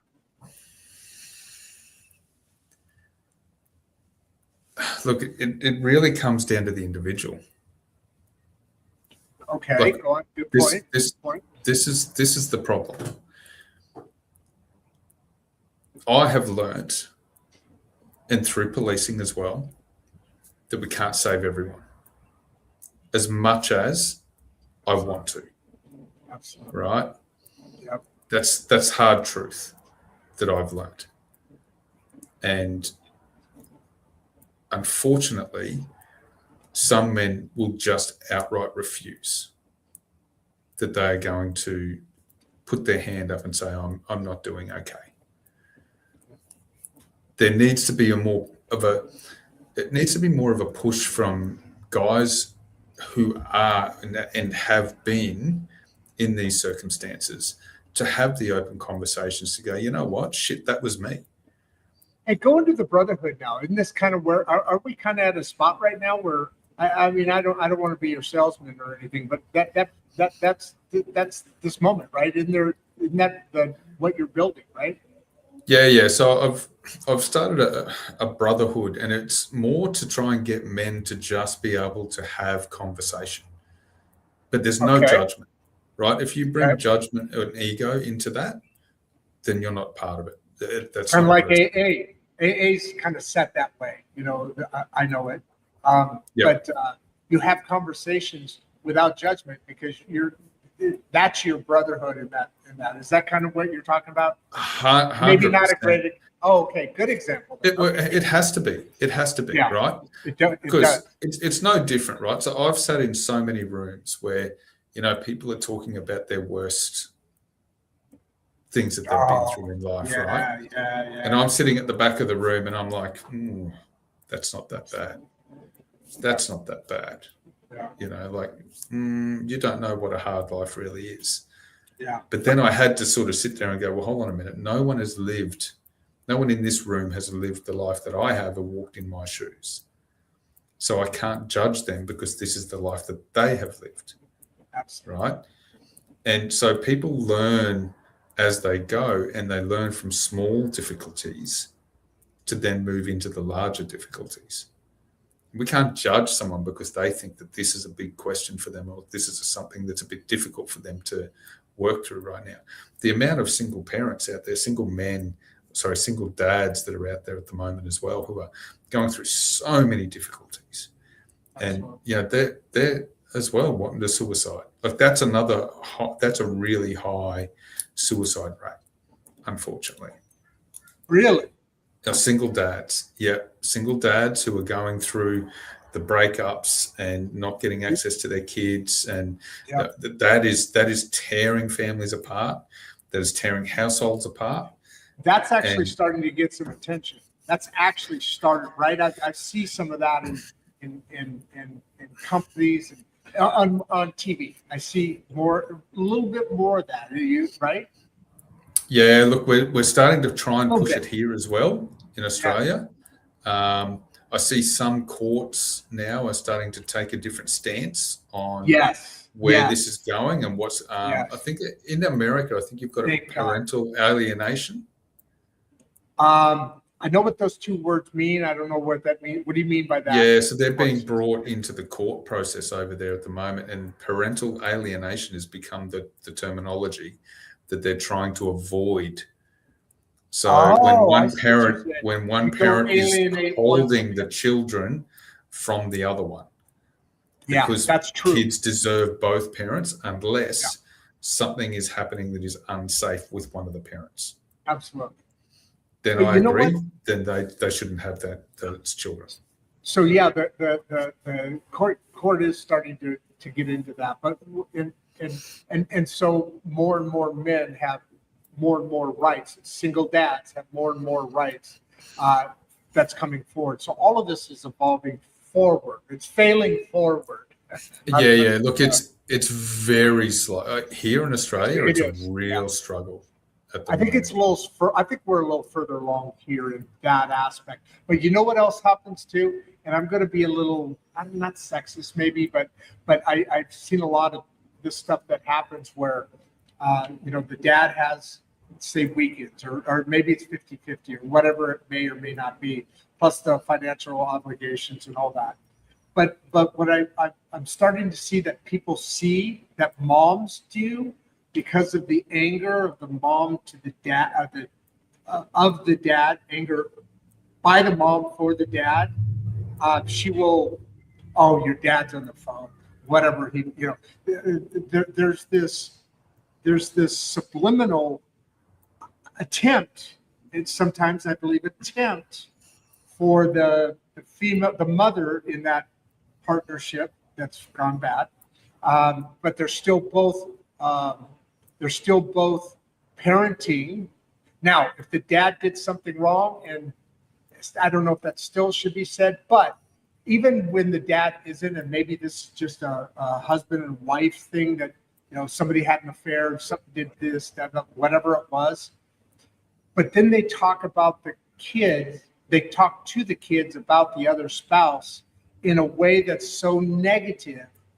And I can see where that suicide rate being so high, not just because they're without the kids and they're having that challenge, but also that they eventually feel quite quickly that anger of their kids and that aloofness because mom's chirping in their ear about, just little things, not your dad's evil, but he's going to ruin or this week because he wants that conversation is also important, right? Look, there's a lot of that happens, but I will say though that it happens both ways. Yeah, it does. Absolutely. And I've come across that. I've kids, it's emotional immaturity by the exactly. Yep. And the kids, unfortunately, they're making the sandwich, and they're the ones that are getting pulled left, right, and center because of what's going on between two parents who can't grow the fuck up. Pretty much. Yeah, there you go. And that's as simple as that. The kids are the important part here. Your disagreement or whatever angst that you're carrying with each other, deal with that externally, but don't put the kids into it. Yeah, that's my big driver on that. Because they see how you act as a dad from that aspect, or as a mom from that aspect. Again, back to kids learn more by how are you acting than telling them how to act. That's a big key. So I'll give you a perfect example of that. My boys, when we were young, because I split with their mum. I think my eldest was 4 and my youngest was 2. And over those cute age, though, unfortunately. Oh, cute honestly, age. Yeah. I had some of the best times with them. At just 100%. Every weekends we're at the parks and stuff like 100%. that. Rough and tumble, baby. Let's just yeah. So the boys used to make comment to me that every time I was on the phone with her and they were at her place, she would have the phone on speaker so that the boys could hear everything, and she would be trying to engage in having a fight or an argument. Every time that they were with me and she rang me, I would get up and walk outside. And that was something that they noticed at a young age. Because I said to them, I don't want you to hear anything. If your mum and I are having a disagreement over something, you guys don't need to hear it. You don't need to be a part of it. Mm-hmm. It's between your mum and I. It's kind of logical, isn't it? It is. But anyway, that's... Let me ask you. So Danny's got a good question here. It looks like we got about a half a dozen questions. We're at over an hour and a half already, and it's boom, boom, boom, boom. But we got a few more questions here. Probably about 6 so far. No, there's more than that. But anyway, you're still okay on time, right? Yeah. We're good. Oh, and by the way, I forgot to ask you earlier. You didn't touch those green M&Ms before I brought you back on stage, did you? Barbie just whispered in my ear, wanted to find out. Oh, okay. All right. See, no green on my fingers. He's good. So I'm not in trouble with Barbie for yet another day. At least about that. I'm always in trouble with it. I'll keep you clean for today. Thank you. I appreciate you. I appreciate you getting my back there, brother. we've talked similar, but not this. This is interesting. It's a different aspect. Remember, I talked about looking at the same house through different windows. Here's a slightly different window that's been here for a minute or two, and I wanted to hit it at this time now because it's fascinating. What does healthy? So this is a little bit different look. So what does it look like? Healthy, help me with that word. Vulnerability. Yeah, thank you. What does it actually look like for fathers? Because there is a healthy, and then there's that, you don't want to be that, whatever. 100%. 100%. Yeah. So what does it look like? So to me, I look at it from, okay, can you turn your life events into a story and a lesson, right? Everything that I do now, it has to have a lesson involved with it. Is there a story that I may have lived through and I can share my experience with that and how that affected me? Then to me, that's growth. And then you are sharing a lesson with someone else. For me, with my boys, I use police stories. I use, my boys are now 17 and 18. So I can even now say to them, look, I understand. I know where you're at. I was your age. These are some of the things that I went through when I was trying to work out. My eldest is 18 and going through uni and working and doing everything. And, he was still a little bit lost, didn't understand or didn't know where he wanted to go, what direction. But I just said to him straight out, you don't need to have it all worked out straight away. You've just finished high school. Don't think that you've got your life planned already for the next 60 years. It just doesn't happen that way. So I told him about, some of my ups and downs and different jobs that I did when I was at his age. To me, that's not even being vulnerable. It's just about being able to share with them that you can relate and you understand because you've been there and these were your experiences. That's the vulnerability that you need to share, because if you keep showing them that, hey, I'm a successful business person, I'm this and I'm that, I'm sorry, but that there is just what you do for a job to pay the bills. They want to see who you are. Now, vulnerability comes through everything that you've been through and every interaction that you have with people. Something that I was always trying to instill in the boys was to make sure that they were there for the people around them and showing them what it looks like to help people as well. And my big thing was to help older people. So every time that we were in a shopping car park or something and we were walking out or whatever the situation was, I would offer to help an older person who was trying to load their groceries into the car. Yes. And they would say to me, oh, Dad, why do you do that? And I said, well, can you see that they were struggling? I'm able-bodied. It's what, 30 seconds of my life to just offer to help someone and they're not going to hurt themselves. And they appreciate it. It's no different to walking through the checkout. And I would always engage in conversation with them. Hey, how you doing? What's happening? My youngest one says to me, oh, why do you always talk to them? Because Mum never talks to them.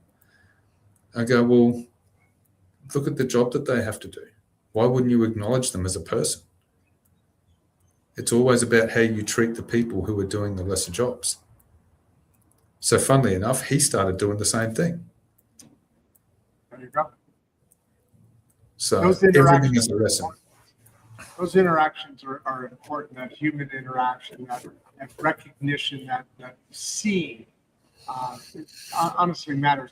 Papa Lynn's here. I love that name. Papa Lynn. I like that, actually. Yeah, it is pretty cool. Thank you for, why don't you read this comment and question and give your reaction to it. Right. Thank you for sharing this honestly. How can a man begin rebuilding relationships with his family after realizing he has been emotionally absent? Now, I realize we've already talked a bit about this. So can you add, because earlier you were talking about realizing emotional, getting the trust back. So there's more to building a relationship than just trust, but what are those actions? You said the first one is to have that conversation. Can you just add a little bit of color around that to add to what Papa Lynn has to say? We love his name, so let's give him a little bit of airtime. Yeah, I am a fan of his name. Okay. Look, we did sort of touch on it a bit earlier. The first thing has to start with an honest conversation. There is no ifs, buts. There's nothing around it. You have to face what that conversation looks like. You also then have to be honest with them about maybe where you were at and what was going on for you and the difficulties that you were having. And you also want to strive to be better. And you want to rebuild these relationships with you because you feel like you've lost that time. Then it still comes down to showing up and your actions. Once again, it can't just happen overnight. It's got to happen gradually. And if you say that you're going to do something, you turn up and you do it. If you're going to be there, you be there, and you be there 100%. Don't be there and just be disconnected again. You have to be there solely for the purpose of regaining that person's relationship and connection, showing them that you actually, then the next time you have a conversation with them as well, you bring up the things that happened or was raised from the first conversation. Hey, what's happening with this? How is this going? How's this person going? I remember you were talking about this. Where's this at? And they will realize that you were actually engaged and you were putting the time into actually being there and being present. Because emotionally absent just means that you're not even taking on anything that's going on in their life. You need to bring that forward and show them that you actually care and that they mean something to you.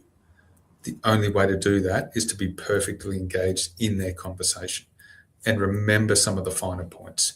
They will remember that then as well. That's so true. And I'm gonna stay with this, in that there's a comment opening up. There's a lot of comments today, which is usually there's questions and there's a few comments. There's a lot of these comments. I think there's an effect here that people are listening to something they need to hear. I notice the comments are mainly men before they ask their question. But why don't you read this one out loud as well? Okay, powerful point about the armor we wear. How does someone know when that armor is protecting them versus preventing real connection? I like that question.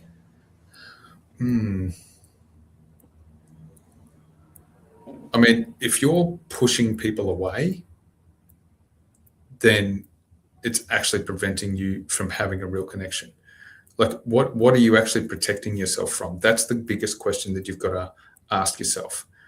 Are you protecting yourself because of pain that you've gone through previously? Like, if you're talking about, versus preventing real connection, this could be a relationship, this could be anything. If you've gone through a relationship and it was a shitty relationship and you're still carrying the pain and the trauma from that relationship, then of course you effectively, I did it. I put armor on after my relationship failed and my life became about my boys and that was it. So I had it on for a long period of time. I'm in a relationship now. So I let that armor down and found someone that connected well with me that is working really well. And she's a great person.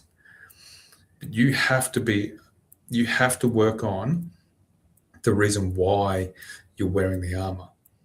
If you don't work on it, then that cycle will come back around again. That same type of person will come back around again.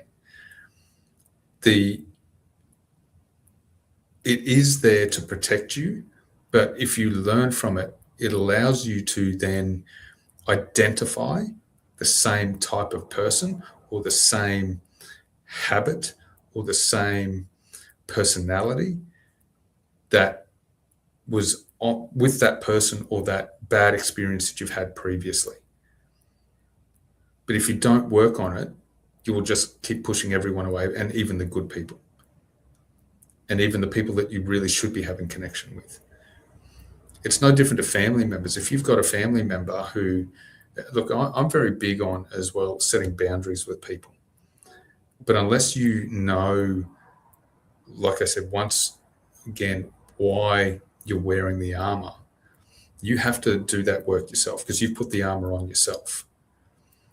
So that's on you to work out why that armor is there and what you're actually protecting yourself from. But there is nothing wrong with also setting healthy boundaries.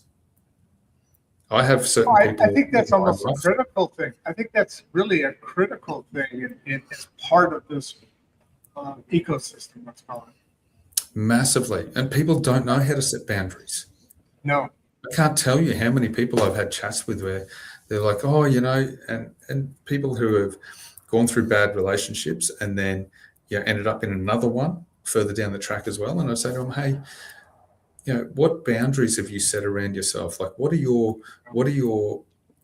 the parts of these people or these relationships? What are your red flags? What are the things that you just will not put up with? Oh, I don't know. I said, well, how do you know what sort of relationship that you want then? So the huge. first thing I get them to do, write out the list. And we work out what are their red flags, what are their definite they're not going to put up with, but what do they actually want in the person as well. And that changes everything. And then it allows them to also set up boundaries around the red flags. If you see that come up, okay, I'm going to put that to the side right now. I see it. I'll see if that comes up again. If it comes up again, okay, there's might be a bit of an issue here, but there's my boundary. And it protects yourself from then stepping into another one of those. But unless you identify why it is that you're putting those boundaries up, then you'll never change anything. And then it becomes harder to then drop the armor as well. Life becomes more challenging until you start making the path. Life is it's not a straight line; it's a journey. And until you start accepting that, working on your emotional maturity, all of that does not get to the. Hold on? Let me ask you a question. I never put it together until a little bit later. You said earlier, if you can't hear me coming, it was about your heart valve. If you can't hear me coming, then I'm not here. Was that true? Can you really hear it or not? Oh yeah. Okay. I asked that for a reason because every once in a while, we have headsets on, right? Yeah. And so we can hear the sounds, right, more than outside here. And I've heard this ticking come in and out, and it's coming from your. I've actually taken off my headsets when I was off a couple of before you said that, and I was like, and then you said that, and about 3 minutes after you said it, I went, oh, wait a minute, can you literally hear it periodically? Yeah. My boys can be 5 meters away from me. Yeah. And they'll be like, Dad, I can hear you from here. No shit. Pardon me. Yeah. No kidding. I think I'm a half a world away from you, and I can hear. Just kidding. All right. So I'm lucky. My partner's half deaf in one ear, so she doesn't hear me at night. Oh, that's perfect. You just keep her on that side of you, right? Yeah, that's right. So, Landrick here. Can emotional presence be learned later in life? I'm assuming the answer is yes, with these steps, even after years of disconnection. So I'm guessing obviously there's a situation here. So disconnection, meaning I'm assuming from your family is what he's referring to here, maybe? Yeah, it looks that way. It does. What do you think? It definitely can be learned. If you're trying to gain that with them, it's the same scenario as before. It'll have to be small steps at a time. But the thing that you have to realize in regards to emotional presence is not just about you. It's about them and what's happening with their life. Where are they at? What are they going through? But then not trying to force things on them as well. It's about we have 2 ears. We have one mouth. a lot of the time it's just about listening. That is the biggest thing. If you can listen more than you can talk with them, I guarantee you your relationship with them will become a lot stronger. I only talk with my boys if they've got something that comes up that really needs to be identified, or they want to try and work out an answer for it or an outcome for it. And we break it down and we have a conversation. I get their input in it. And why do they think this? And then I give my input into it and I go, well, this is the reason why I think this. I let them still strategize and work out what it is. I don't shut them down and go, this is what you must do and this are the reasons why. You can't do that. This is the problem with our world today as well. Kids are just being told this is what you should do. Got to let them think on their feet and actually be able to work things out themselves. The only way to do that is to sit there and have those conversations and play devil's advocate with it through a conversation. All right. So what's one daily habit? I really like this question. Yeah, me too. Go ahead and read it. What is one daily habit that can help fathers reconnect with their families? You know what? When they get home, instead of going and sitting on the couch and watching TV or going and sitting on the toilet reading the magazine or having a beer, cracking that beer when they get home or anything like that, you know what? Spend half an hour as a family at the park, whatever the situation is. If the kids play football, like, I don't know, America, it's, you guys I call it gridiron, but I don't know what you guys call it. Football. We call it football here. You call it football? Unless you're referring to rugby or soccer. Yeah, well, so football for us is soccer and no, sorry. Oh, you call it the gridiron. No, sorry. Football for us is rugby league. Yeah. Yep. Soccer, which I love, by the way. I was an international referee, by the way. My son's, really? Played rugby. My one son played rugby in France, where he scored a first try. And of course, you know what happens when you're doing your first try and you're over in Europe, and it has to do with the boot, and it has to do with the beer. I'm sorry, nothing like a good shoey. Yeah, exactly. There you go. So yeah, go ahead. So yeah, we call rugby. We call football. By the way, that's soccer. What we call is actually the correct term because it was changed to football. It was originally soccer when it first started and when it first came to America. It wasn't changed to being a football associate, whatever it's called. Until later. So I disagree with soccer is what it is. Yeah, and then you do rugby. Yeah, we do rugby league, and then we've got Aussie rules here as well, AFL. So. Oh yeah, that's right. That's right. All right, So look, it's just about finding my biggest thing is, and I've touched on it before. Whatever the kids are involved in, that's what you spend time with them with. If they're young and I got two of them right here. Usually they're dancing in the background, so that's why I chuckled. Go ahead. Yeah, no, it's that time of the morning, so someone must be walking past the house. Oh yeah, big bad dog. Oh yeah. So whatever it is that they are into, that's where your connection is created. Have some fun with them. Have a laugh with them. Like it's got to be enjoyable. Like my youngest was heavy into rugby league. So we would be down at the football fields. What position? What's he play? Or did play? He grew up playing halfback, and now they've got him playing lock because he's gotten a bit lock. Yeah, so number 13. Okay, so he's at the back of the scrum, but he's getting bigger, and he's not shy of the contact. He was still very good at 7, but I think as he's gotten bigger, he's lost his speed and stuff like that. He's very smart footballer though, very aware, sees what's going on, and can call things as he sees it. I had one as a halfback and one was a forward. That's an amazing sport. That is an amazing sport. Yeah, I love it. Love watching me it. too. Me too. I mean, I always still even watch the replays of his games after the fact.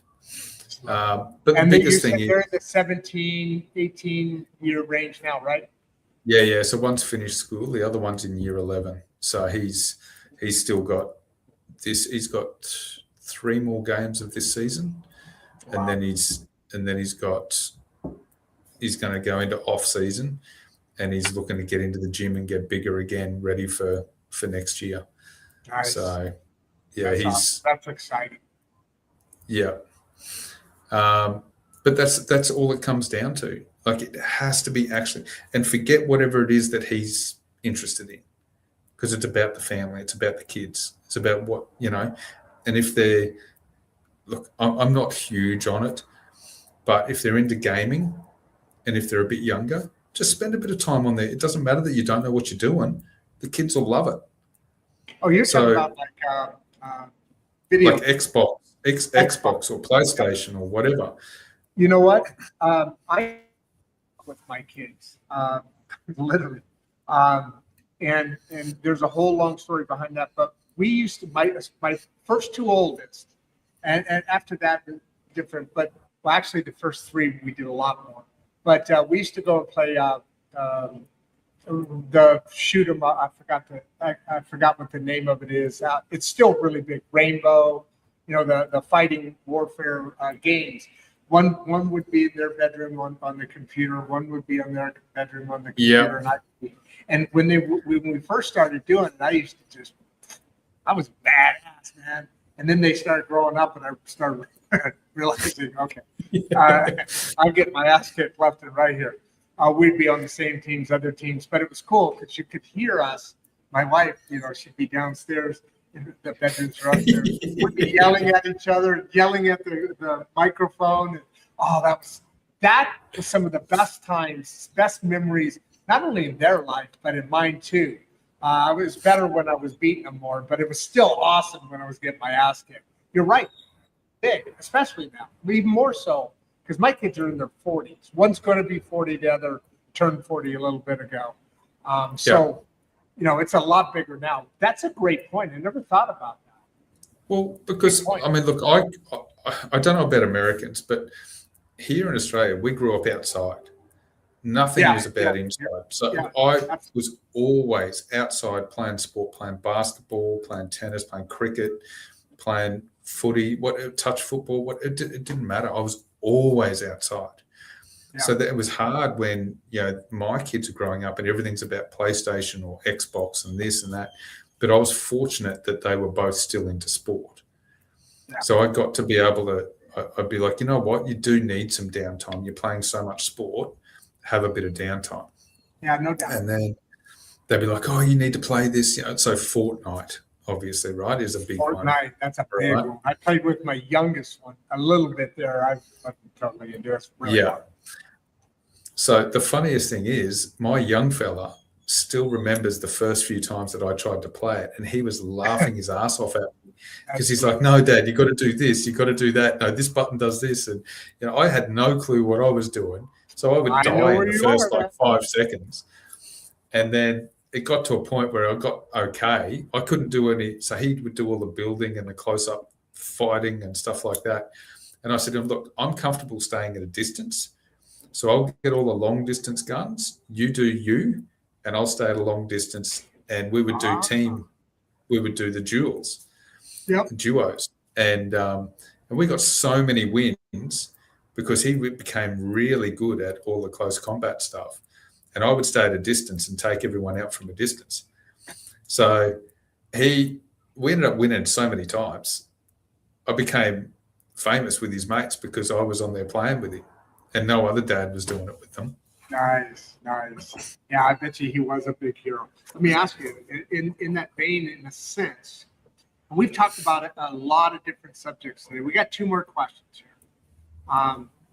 But Danny here, how can communities create, and I'm not a big fan of the term safer spaces, but I get what he's saying, so we're going to go with that, for men to talk about trauma openly.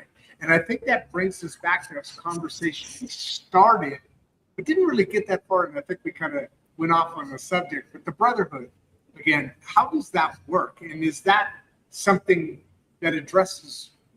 He's talking about communities. I get it, but what do you think? How do you answer it? And does the brotherhood kind of look like that? Oh, look, the brotherhood started more for dads who were struggling with different things. Yeah. To be able to help them be better fathers, and my point is always and always will be that better men, better dads, a better world. That's my whole motive around everything, because I've seen from a policing point of view, when dads are missing and good role models are missing from a men's perspective, it affects the community. And that's where the basis is. Yes, we still need good women. We definitely, and I'm not bagging women, and I'm not saying that women don't have a place at all. And none of that, and even my comments, I want to reiterate, none of that was bagging. It's just an example in a whole circle of life. Yeah. Right? But I do believe that good, solid male role models in this world are needed.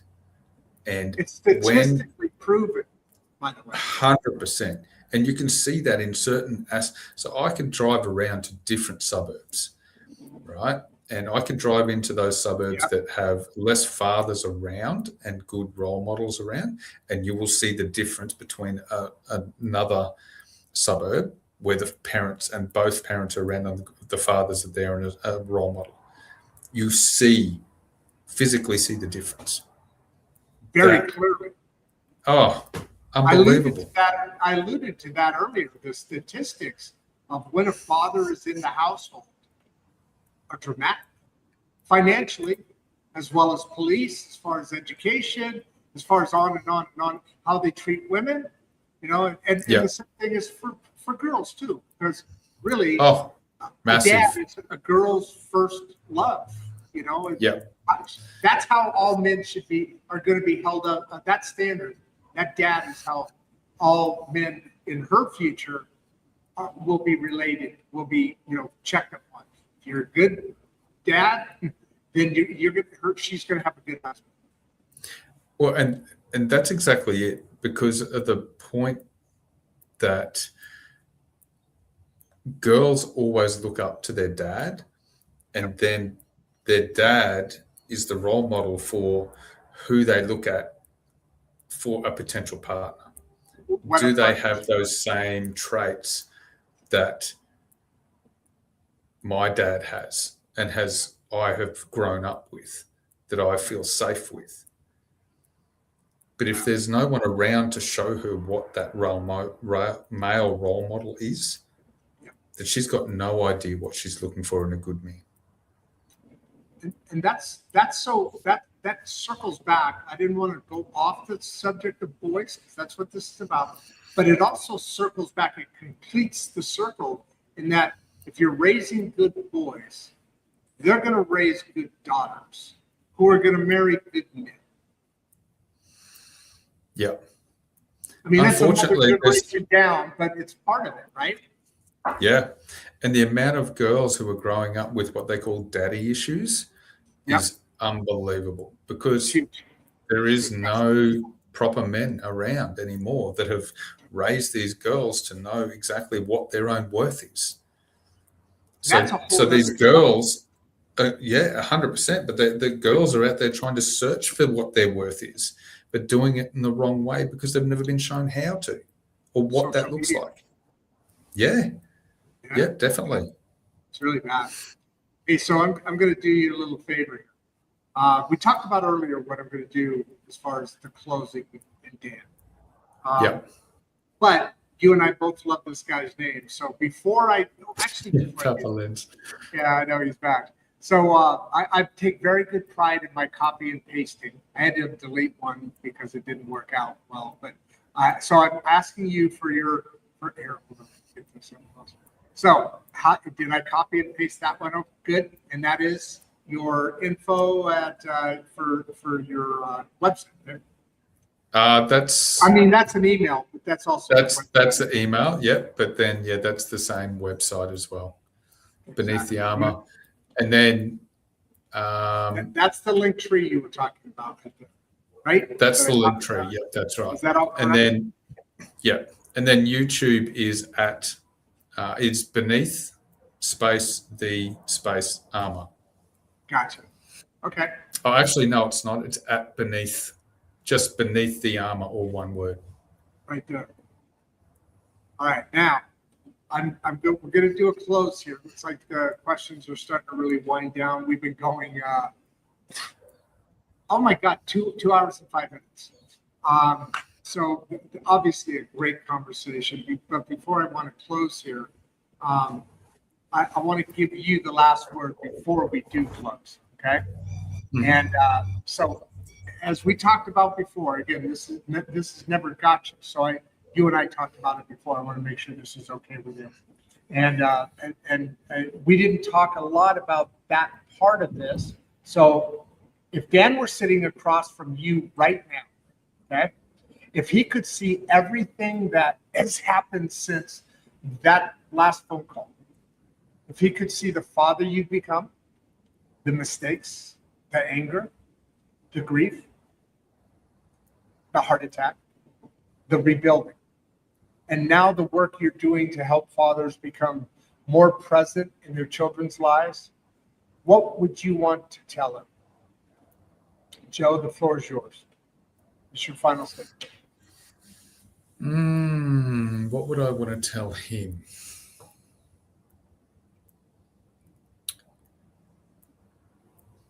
That the influence that he had as a person on me and our mateship is what's led me to where I am now. To be able to make as much impact as possible that I can through everything that he has taught me, whether he's actually been here or not. Through the journey of him not being here, I've learned so much as well about myself, but also about relationships and what we make of those relationships as well. This is a guy that I grew up from adolescence, from teenage years into manhood together. So all the lessons that I carry with me now are predominantly through my relationship with him as a mate, all the way through to the trauma and the experiences that have occurred from of that. That last conversation that I had with him will stick with me forever. Of course. And I am the luckiest person on the planet because I got to have that conversation with him. I was the last one to hear that joy in his voice. And to be honest, I'm actually happy to be the one that carried that burden of guilt from that phone call. And it wasn't his wife, because it would have been his wife. It would have been his wife if it wasn't me on the phone with him. So there is so much that I've learned from my relationship with him that I am able to carry forward and be able to help and teach other people. Never take anything for granted, especially the ones closest to us. 100%. And we do. And those are the ones we tend to do most often. Why don't you give everybody a big wave? I'll do a final closing here. I can't believe we're going to be. No, our average is about 1:15, maybe 1:30, an hour and 30 minutes. You're doubling that. So, and you've got a ton of people. It's a great story, and I love it. Give everybody a big wave. I'll meet up with you in a second. All right, guys. Sorry. Do that again. I cut you too soon. Do it again with the thumbs up. Thanks, guys. All right. So, Joe, I like to kind of close things out and remember some of the stuff we're talking about. Just there's something about your story I keep coming back to, though.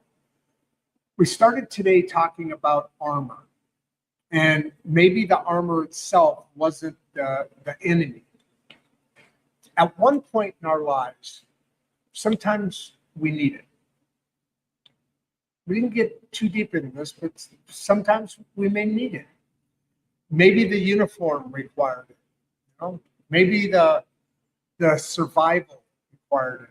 Maybe the person everybody depended upon required it. But something that protected us during one chapter of our lives can imprison us in the next. And that's where I think your story becomes much bigger than Joe Henderson, because you don't have to be a police officer to understand armor. Maybe your armor is your job. Maybe it's your title. Hey, maybe it's money. Maybe it's anger. Maybe it's humor. Maybe it's alcohol. Maybe it's constantly staying busy so that you never have enough silence to think. Hold on to that for a second. Or maybe your armor is simply saying, I'm fine. I'm fine. Every time somebody asks that question. And maybe some of us have worn the armor for so long that we don't even remember who we were before we put it on. One thing I'm taking away from this conversation is that strength isn't pretending nothing hurts, right? And vulnerability doesn't mean abandoning your responsibility. We can acknowledge trauma. We can acknowledge grief. We can acknowledge PTSD. We can acknowledge childhood experiences, broken relationships, careers, pressure, mistakes, and the things other people have done to us. But eventually, we still have to ask, what am I going to do with it now? What am I going to do with that armor now? That's where Dan, that's where lead, don't blame becomes so important. And I wish we would have got it at this part of his message, because it's really, really good. Maybe we add a second show. Definitely stay in touch. You know, because our children are watching. And that's where that whole discussion we had came out of that philosophy that he has. You know, because our children are watching, right? They're learning what being a man looks like from us. They're learning how adults handle anger. We got into this a little bit, how adults handle fear. They're looking at you, seeing how adults handle apologies, how adults forgive, how adults recover, how adults love. And maybe resilience isn't teaching our children that dad never fails or falls. Maybe real resilience is letting them discover that when dad falls, dad knows how to get back up. Joe, there's one part of your story that I want to come back to before we finish. Your best friend, Dan, that was amazing. He was just telling me that he was going to become a father. And that became the last conversation you would ever have with him. Now, years later, fatherhood has become central to the work you're doing through Better Dad, Brotherhood, Beneath the Armor, and your vision for the Global Brotherhood Initiative. There's something incredible about that circle, you know, and we talked about your conversation that you would have with Dan at this point. So I'm going to wrap things up here a little bit, but before you leave, please help us build the new public home for insights and straight talk, you know, on that Facebook page. The link is in the description there, and that's the Rodd Duff Facebook page. You can also connect with me through my longtime Rodd J.R. Duff profile. And that's, www.facebook.com/jr.duff.35. I didn't read the other one because it's way longer. But especially, it helps us grow on that new public page. I want to be, right now we're forced to limited audiences on Facebook. We also stream to LinkedIn, Instagram we're evolving through right now, as well as YouTube. And I want to be able to stream beyond those private pages, which are private sessions, which are, I think, no more than 50 people, and versus going public where we typically have, as you can tell, 5, 6, 7, 800 people, 400 people on an episode. So I want to stream to the public. So follow it, invite your friends, share our conversations. And if these independent conversations have value to you and you'd like to put a little fuel in the tank, you can support Insights and Straight Talk on Ko-fi, Ko-fi. In other words, ko-fi.com/Rodd Duff, host of Insights, all one word. Look on the link in the description, and the link in the description, you can get it there easily. And here's why, because even one cup of coffee keeps these conversations going. I'm Rodd Duff, alongside producer Barbie, and no, he didn't eat the green M&Ms. And this is Insights and Straight Talk, empowering the great middle class, one conversation at a time. Take care of yourselves. Take care of each other. And before today is over, check on the strong person in your life. We'll see you next time. We'll see you on the next conversation. I'm out. Before you leave, if you'd like to watch another one of the podcasts, click the first link in the description. We love having you here and we appreciate all your support. And with that, producer Barbie and I are out. You got this, man.